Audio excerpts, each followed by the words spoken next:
You're watching WXIN TV, Indianapolis. Now, live from Fox WXIN 59, this is Indiana's most complete primetime news. Fox 59 Nightcast. A grand jury investigation into Central State Hospital widens after another patient dies under suspicious circumstances.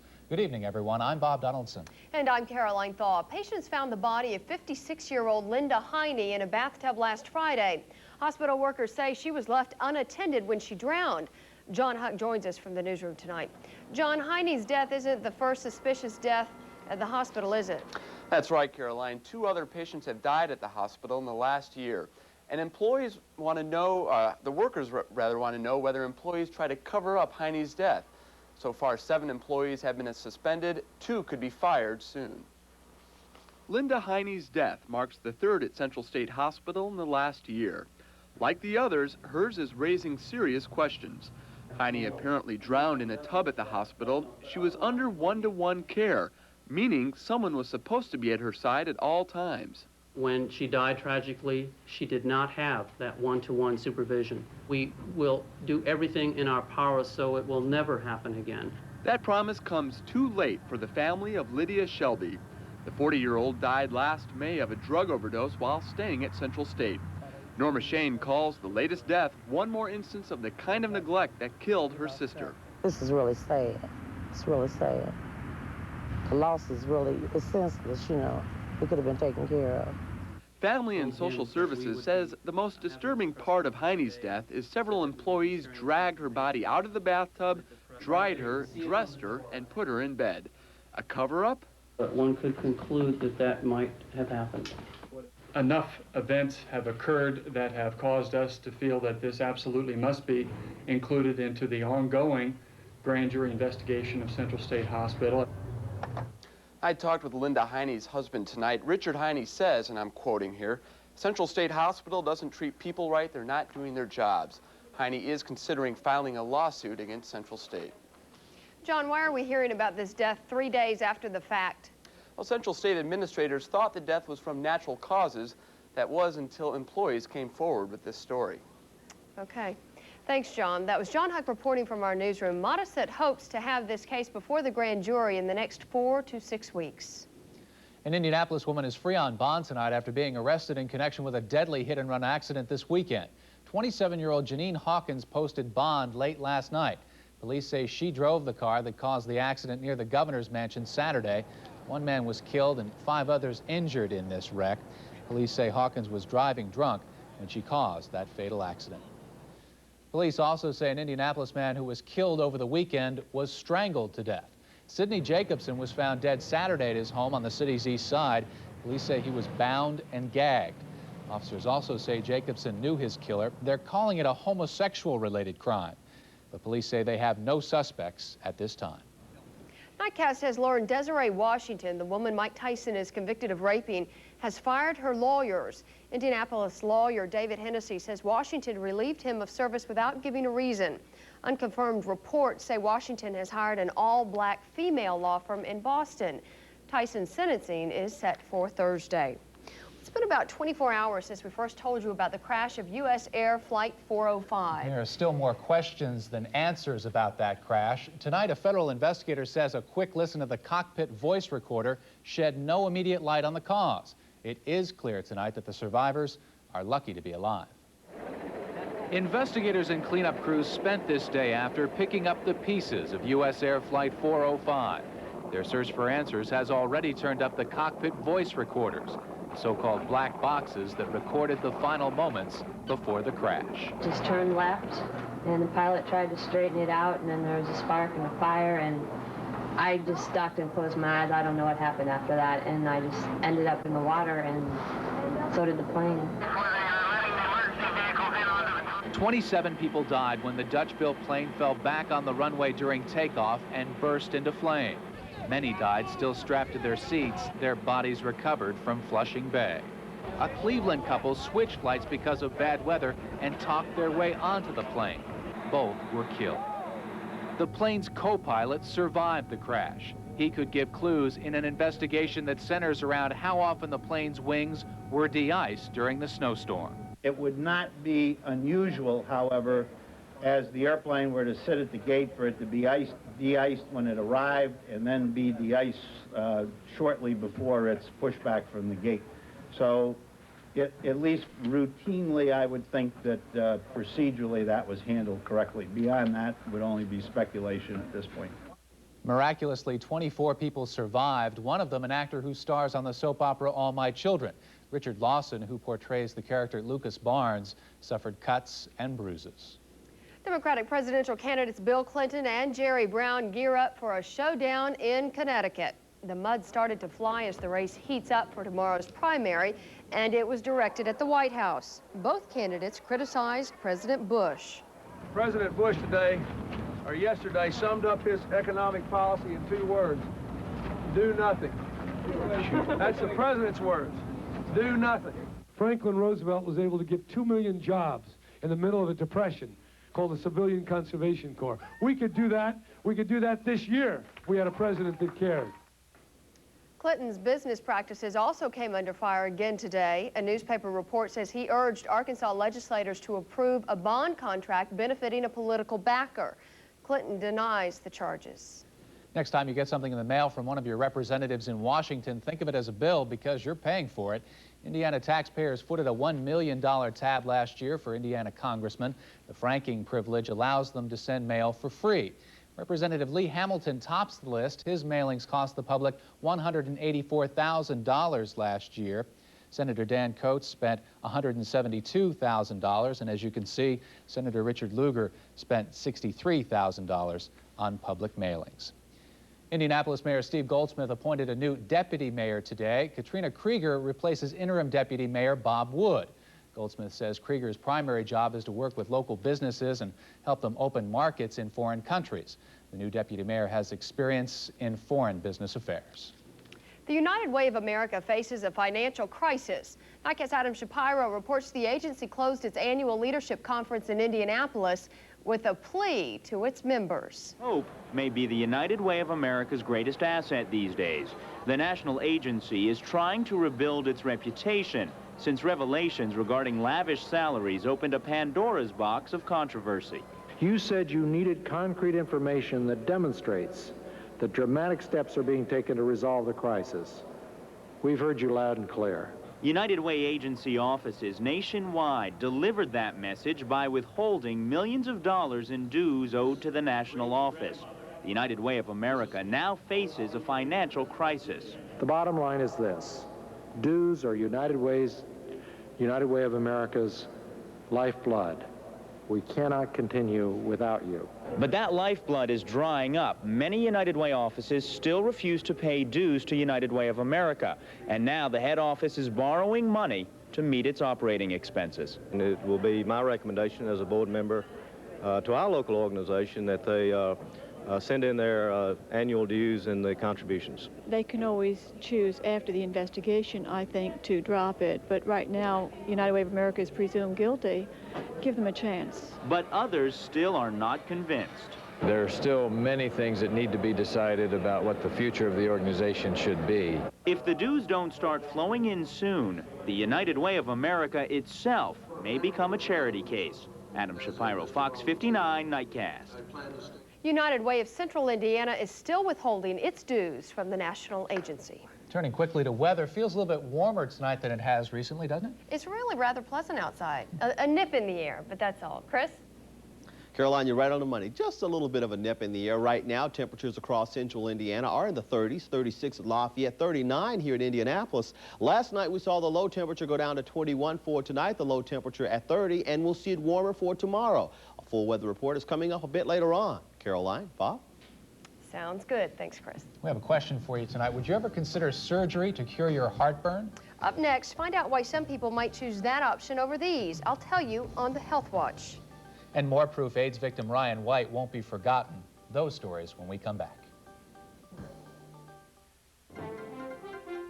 You're watching Fox 59 Nightcast with Bob Donaldson, Caroline Thaw, sports with Brian Hammonds, and meteorologist Chris Wright.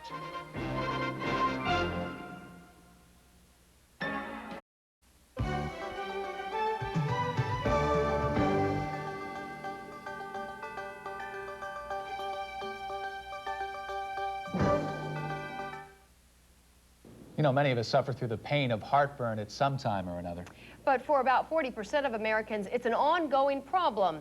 Medically, heartburn is known as reflux. The New England Journal of Medicine is now saying a fairly simple surgery could be the best medicine of all. Cisco, and that's my other son. 67-year-old Bob Glazier had a difficult time dealing with the discomfort and pain of chronic reflux. It was unbearable. It's just absolutely unbearable. I couldn't eat. I couldn't sleep. I had a very difficult time functioning. A procedure called Nissen fundoplication worked beautifully for Bob to relieve his reflux. What causes the pain is a constant regurgitation of acid in the stomach up through the esophagus. During the surgery, the doctor takes the upper part of the stomach and wraps it around the lower part of the esophagus. It is then tacked in place.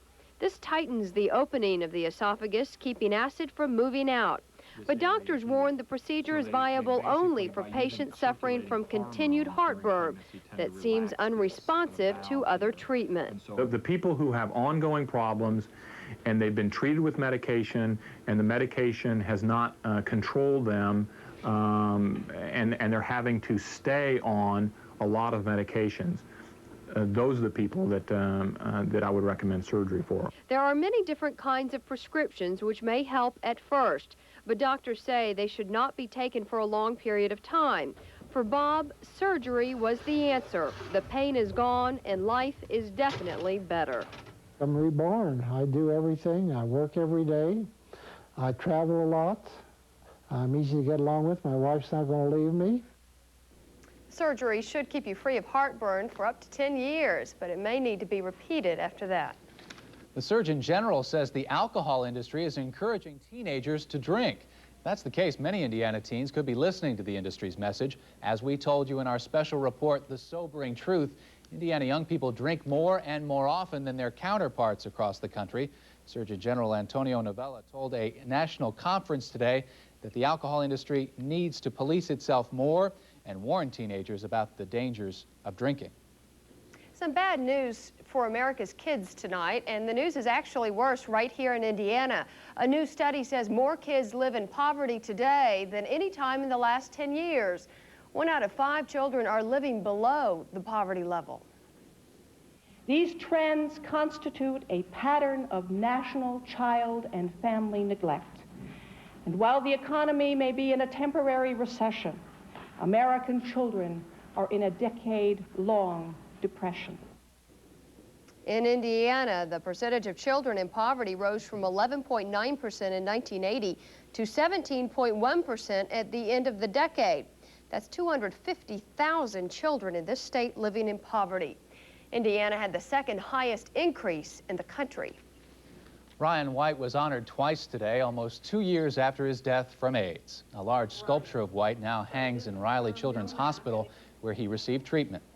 The piece shows White with crossed fingers, his sign for hope. An Indiana University group also donated almost $11,000 to help create the Ryan White Infectious Disease Center at the hospital.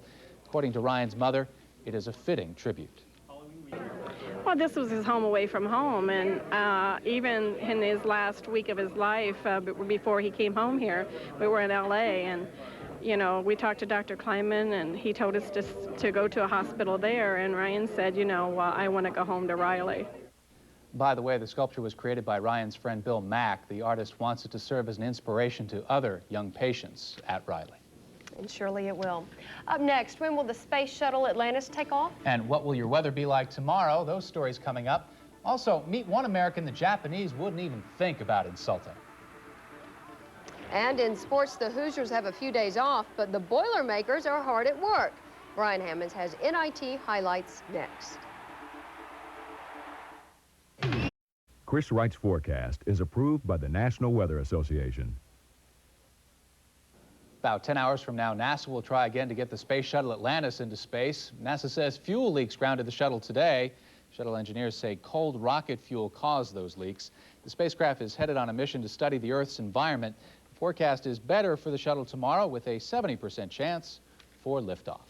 And around here, it looks like it's getting better, hopefully. Yeah, the weather's going to continue to improve. But one thing I want to talk about before we get into weather, a week from today, something fantastic for Indiana. You'll be able to get my forecast on the radio. Starting starting next Monday on WTPI FM, the Soft FM 107.9, you'll be able to get my forecast mornings and afternoons. So I'll keep you abreast of things here on Nightcast and on the radio as well. But enough about that. Let's talk a little bit about what I get paid to do here. If you like, yeah, enough about me. If you like sunshine, you are really going to love our weather for tomorrow. We'll see it sunny and a bit warmer for tomorrow. Outside right now, skies are clear. The temperature at 39 degrees, a slight wind chill, and a northwest wind at 3. The high up to 47 this afternoon after a low temperature at 21. For tonight's weather, we'll see another clear, chilly night. The low at 30, not as cold as last night. Last night we went down to 21. For tomorrow's weather, the warm-up continues up to 58 degrees. Winds from the south tomorrow at 10.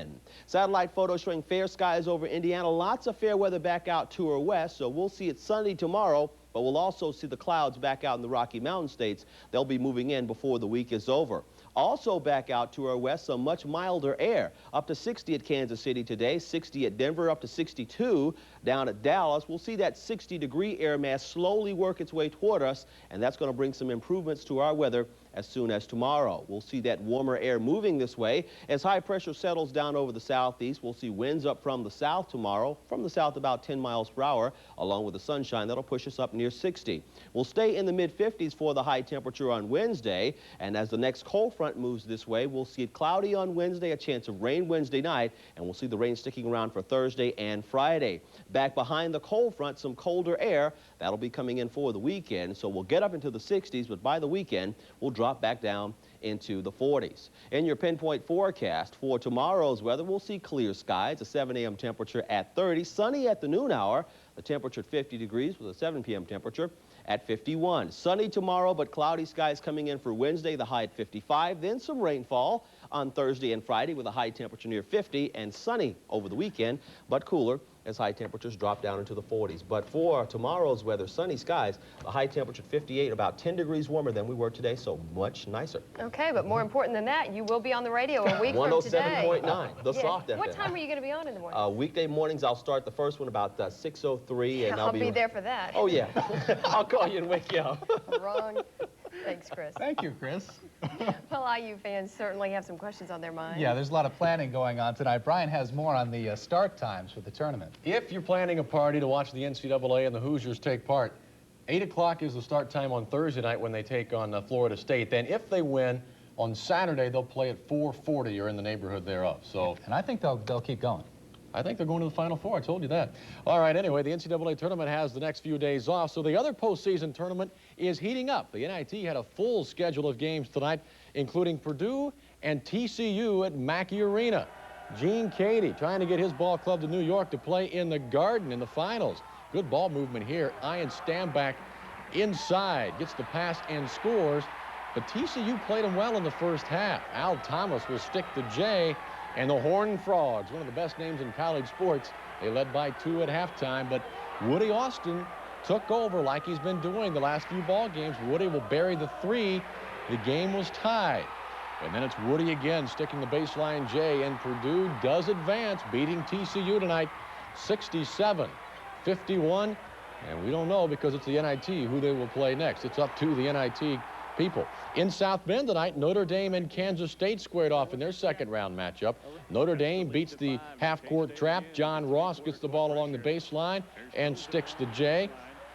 The Wildcats, though, they give Notre Dame a hand here. Tower misses the shot, but Howard of Kansas State, he tips it in.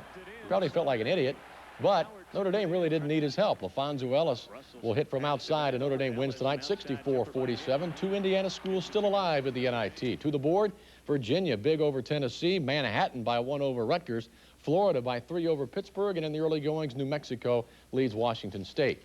The Pacers are off tonight. They'll be in Cleveland tomorrow night to face the Cavaliers. You can see that game right here on Channel 59 starting at 7:30 as Indiana goes for their 5th straight win. Now, the Pacers are watching the Hawks closely tonight as they took on Golden State in the Omni. Nice pass from Ramil Robinson to Stacey Augmon for the layup. The Hawks will miss the shot. The Warriors get the rebound, and then they're off and running. Sarunas Marciulionis takes it coast to coast with the left hand and scores for the Golden State Warriors. Bobby Weiss needs a win tonight to stay close to the Pacers in the 6th spot. Stacey Augmon with a baseline drive, but in overtime, Golden State hanging on to a 3-point lead. One of the hottest teams in the league, the Charlotte Hornets, were in New Jersey tonight. Tyrone Bogues on the steal. He pushes it up to Larry Johnson, and watch this jam. This guy is definitely your rookie of the year. Derek Coleman steps behind the line and sticks the three. The big fella moving outside, and then watch the nice give and go. Coleman to Tate George to Coleman with the hoop and the foul. New Jersey wins tonight 123-120. They're back in the 8th spot in the East. To the NBA board, Philadelphia beats San Antonio, and in the 4th, Minnesota leads Denver. When we come back, we'll bring you definite proof that Michael Jordan gambles on the golf course. An exclusive Nightcast undercover report next. By now, you all have heard of Michael Jordan's latest problem. Checks signed by Jordan totaling more than $100,000 were found in the basement of a murdered man. The checks were believed to be used to cover gambling debts. We at Nightcast have exclusive footage that proves that Michael does gamble heavily on the golf course. Thanks to a hidden microphone, we have removed all doubts. Yo, Phil, let me press you for $25,000, man. Mike, I'm an amateur. Let me see, this is a 6-foot putt. $10,000 a foot. Come on, come on. Ah, yeah, this is money. Man, I'm so tired of losing money. I need to get this shot closed. Come on, roll, baby, roll. How much money is that worth? About $50,000. I got this dang mouse in my pocket. $75,000. Man, I need this hole to shut Mickey up. I need this shot. I need this shot. Come on, come on, come on. Oh, man, who do I make the check out to? It's a joke. Give me a break. Hidden microphone, huh? Hey, $100,000 to Michael Jordan, that's like pocket change, you know? Big deal. I guess so. All right. Thank you very much, an Brian. Appreciate the investigator. creativity. An American import in Japan when we come back. Americans have been feeling more and more competitive with the Japanese lately. And so here's the story of one American beating them at their own game. American sumo wrestler Kanshiki is waiting to be promoted to grand champion, one of the sumo wrestling's greatest honors. Jeez, look at these guys. The Japanese deny he hasn't been given the title because he's American. Might be nice to see an American as a grand champion, but it better happen soon because Kanshiki reportedly wants to become a Japanese citizen. He's on the heavy side. Well, most of them are, yeah. That wraps Muscle, up this edition of Nightcast. We thank you for being with us, and we'll see you again tomorrow night. Good night.